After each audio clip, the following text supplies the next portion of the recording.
guys, welcome back. This is going to be a very quick little video. This is going to be part in 13B, but it is going to be fairly quick. As soon as I start filming, the dog starts barking. Isn't it ironic? Right, okay. So you can see I've got both engines here. And as you know, this is the one where I've built up obviously the front, and there's some filler work required all around here and everything. I'm also thinking I'm going to use some of those beautiful Anise couplings on here to add some detail to there, and basically go from there. I think there's a lot more detail that can be added to there, and as it's such a visible part, I think it's worth doing. This engine is actually destined for the US Navy. This one is actually destined for FAA, although I'm probably going to swap parts around. If you remember, I managed to mess up when I was drilling the 0.8 holes here for these crossover tubes or balance pipes, whatever they are. This is just a scrap one I've thrown in there just to represent it. So this is all drilled out, and that one's come out perfect. So what I've done there, I'll probably swap those front cylinder banks over because the FAA version will be all closed up and you'll only see the front of the engine. Now, the other thing I don't like about this engine is a couple of things that let it down. If you look at the push rods here, how they fit, you end up with a gap. There's a bit of a gap between the actual push rod and the cylinder head, and I think that's going to stick out like a sore thumb. So what I've decided to do with this one, I've just got a piece of, I don't know if you can see the difference. I've lost my nose. If you look on here, what I've done, I've made some 5/5 plastic card discs. I've punched them out. They're 1.5mm diameter. I've just glued them on and oozed them out, and it's basically added like a little filler in there to fill the gap, so that it still comes off. It's not so tight that it won't come out. You can still pull it out, you see, and you can see on the end we've got those little discs on there. Don't know if you can see that, those little discs, and it's just enough so that when you do a wash, it's sort of something to pick up the wash rather than just having this big gap. You can see on this one the gap is bigger, and if you do clean up your seams and everything, you will get a bigger gap there at the ends of the push rods. And also, because they're not touching anything, they won't align because they're just sitting there in the wind. And I'll just show you, you can just sort of move it around like that and it's not touching anything. And you don't really want to be gluing it, because remember, when you put all this together, it's all going to be painted.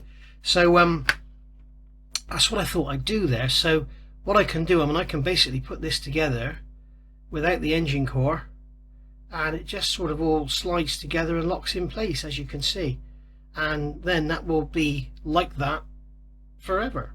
So, and you can still take it apart again. Remember, this is all, for me, that engine is all about being able to strip it down and put it back together again once it's painted.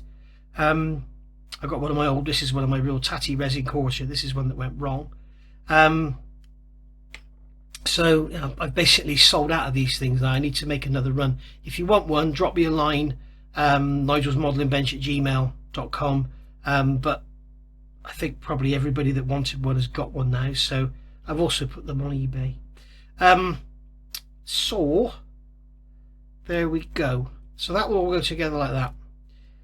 The other thing I think lets this engine down is these rocker covers. Now when we look around here, let me get close up again. If we look around here, these rocker covers look nothing like the real engine. And if I think of it, I'll put a photo up now of how the rocker covers look on the real engine. Now there's a dirty great seam in them, you can see that there, okay, and then also you've got these crossover pipes here, which are actually, let's take this all apart, let's get the baffle plates off. These crossover pipes, in reality, it's actually, there's a casting there on the sides of these rocker covers, and then you've got a pipe coming out, and you've got a rubber hose in there with two Jubilee clips. So I'm thinking, what can I do about this? So guess what I've done? I've made a master, and it's currently in the mold. The mold is, I'm ready to pop the mold in the morning. And what I've done here, you can see on this row of cylinders, I've removed all of that cross piping. I've marked where the cross piping goes. I've removed all the cross piping and I've removed all the rocker covers because I've made a master rocker cover. And part of the reason for me doing this video is just to let you know that I've done it. Now, some of you may decide that you want to follow me down the same route, and if you do, let me know via email, nigelsmodelingbench@gmail.com, because if enough of you want these, guess what, I'll make a mould and I'll make them for you. I don't know about price yet, but I will say it will be first come first served, because what I don't know, I'm going to have to make up a mould and make, like, 20 odd, and there's also going to be the right and left hand with the casting on for the cross pipes, and there'll also be the pipe with that's also been made already, and that's in the mould now, the pipe with the rubber hose with the 2 Jubilee clips. Obviously you'll have to paint it, and then you'll fit that between the two, and I'll do a video on how to do it. But I can show you here, this was my first attempt at making a rocker cover, and I didn't like the shape of this. I didn't think it looked right. Now, one of the biggest problems with the model is the actual shape that's molded on. I don't think really represents the real aircraft, the real engine.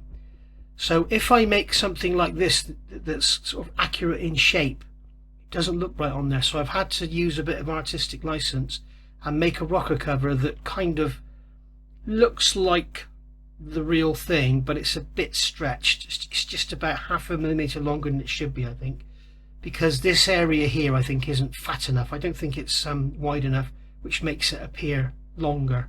So I didn't want to make great big things to stick on there and make them look awkward.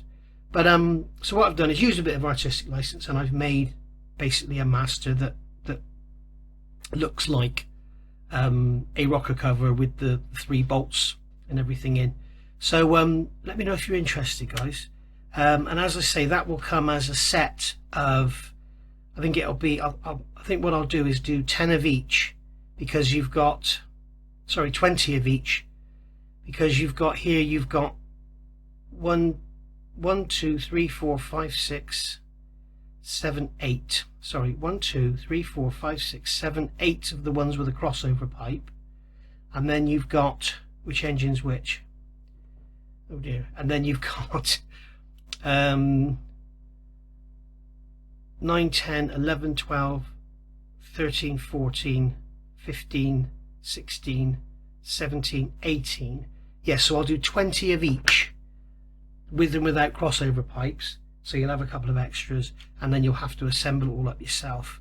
I was going to make them with the crossover pipes as one piece, but I thought they'll be so flimsy they'll just break. So what I've done, I've made the tube and the 2 rocker covers with the casting on, with the nut and everything on them. I think there's a nut there anyway. So I've only made the plain one so far, and then what I'll do is I'll make a couple, and then make masters of the ones with the casting on for the pipe to go, and then I'll make molds for them. And then obviously what I've got to do then is make 10 parts, put them together to make one mold, so I can cast 10 at a time. So as I say, it's a hell of a lot of work, and it's going to take me a hell of a lot of time messing about, but at the end of the day I think it'll be worth it. And certainly my model is definitely going to have them, because I really don't like this so simplistic for 24 scale. I think it's way too simple. I think they could have done a much better job. Like the Tamiya Corsair, that's got the parts I think are too oval, but they've molded it so that it goes over, so you don't get that great big seam all down the middle of it.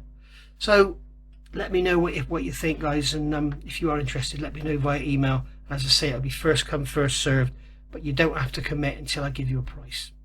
So there we go.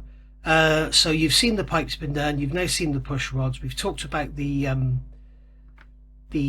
rocker covers. So once I've made them, I'll get them on, get all the seams cleaned up, and then we'll start doing some painting. So probably the next video you see from me on this model will be, here we go guys, I've done this. Okay, so very quick video just to put it out there. Let me know if you're interested. Let me know if you think I'm bloody crazy. I'll see you all soon. Bye for now.